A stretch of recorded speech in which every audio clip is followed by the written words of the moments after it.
Hi everybody, good morning. It's Miss A. Nice to see my friends again, well kind of. Anyway guys, I decided to do a bit of a chapter book today, so I might stop it in the middle and do a second video, but let's see how far we get. So this one is called Henry and Mudge and Annie's Good Move. First chapter, Next Door. Henry and Henry's big dog, Mudge, always liked visits from Henry's cousin Annie. She was very careful about things, like her frilly dresses and her shiny shoes. She liked Henry. She liked Mudge.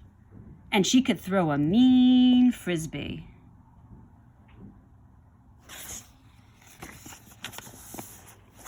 So when Henry's mother said one day that Annie was moving and that she was moving next door to Henry, Henry was thrilled. "We have to help Annie move," Henry told Mudge. "You know how careful she is," Henry said. "I bet she'll be nervous."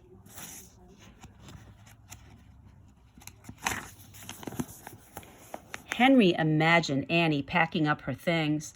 "I bet she wraps those shiny shoes 1,000,000 times, Henry told Mudge. Mudge wagged.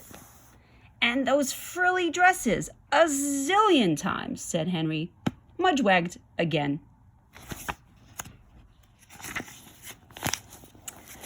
"Her house is probably a mess right now," said Henry. Mudge wagged and drooled all over Henry's shoes. Yuck.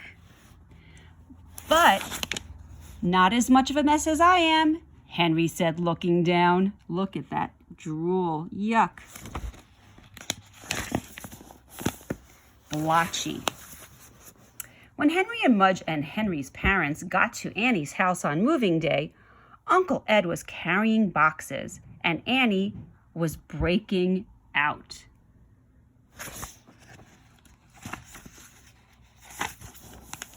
"Hi, Annie," said Henry. "You're all blotchy." "I know," said Annie. "I break out when I get nervous." See, look, she's getting spots. That's what breaking out is. She's getting like a rash. "Are you nervous about leaving friends?" asked Henry. Annie nodded. There's her friends. "Are you nervous about changing schools?" asked Henry. Annie nodded again. "Are you nervous about all your frilly dresses and shiny shoes and lace hankies being on that truck?" asked Henry. Annie nodded really hard. 3 new blotches came out on her nose. Oh, poor Annie. She's very worried. Sorry, guys. Sorry, guys. It's hard to turn these pages in these little books. Here we go.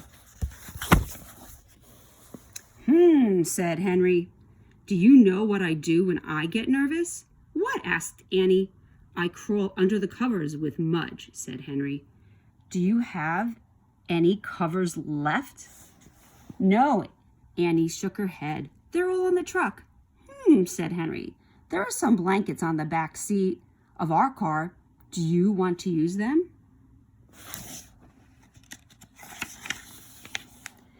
Annie nodded and smiled. Henry opened the car door and Annie got under the covers. Mudge wagged and disappeared under the covers too. Henry rolled down the windows and closed the door. "Goodbye, blotches," he called, and he went up to help Uncle Ed. The new house. Annie and Mudge stayed under the covers all morning long. Henry brought them some food. That was nice of him.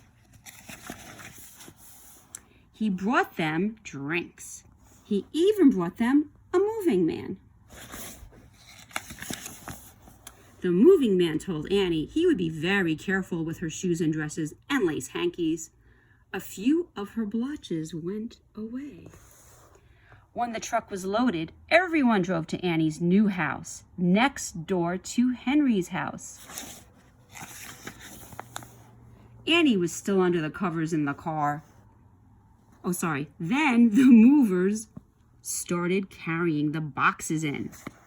Annie was still under the covers in the car. Henry peeked inside. She was sleeping on a lace hanky on Mudge's head. Look how silly he looks. When all the boxes were unloaded, the movers went away. Then Henry woke up. Annie and everyone went into the new house. Annie held on to Mudge and tried not to break out. "Before we unpack," said Henry's mother, "we have to make a new house wish. We'll wish for something good for Annie and Uncle Ed. Something good for them in their new house." Annie smiled. "Great," said Henry. Henry's father lit a candle. "Everyone make a secret wish," he said. "Then Annie will blow out the candle." One by one, they wished. Some wishes were big, some were small. Some looked like T-bone steak, but they were all good wishes. Annie blew out the candle. "Welcome home, Cousin Henry." "Welcome home, cousin," said Henry. "Welcome home, Annie," said Henry's parents. Mudge gave Annie a great big kiss, and all of Annie's blotches went away. Aww. Then the next morning, Henry had breakfast at her house. Oh, such a good ending. I'm glad it's turned out happy for everyone. Okay, my friends, till next time, bye from Miss A. Have a good day.